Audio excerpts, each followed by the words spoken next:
Ngana piapi nganong karki hadu pindah Pdiang ngana piapi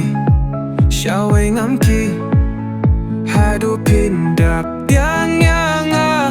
tangi api mensiam kasiang ia jinggi jong atau Pdiang wat papi kuah ban long para lutra ngana piapi hadu Pdiang ya dono chong apalapong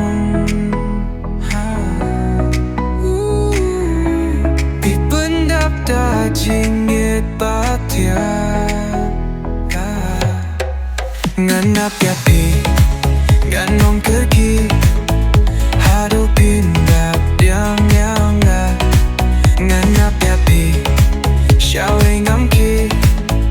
hadu pindah Pdiang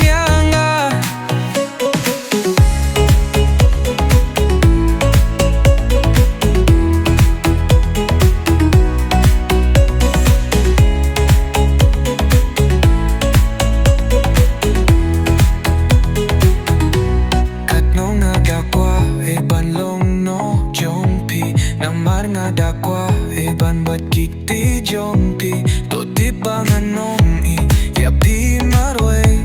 namar pilong ba per nap den kiwe nakwa bandip sya pang jongpi lese piru pi kwa bandip kanga iya jinga yel renti jingim joni haneke in mentangin ta ngana piapi nganong kirki hadu pindah Pdiang ngana piapi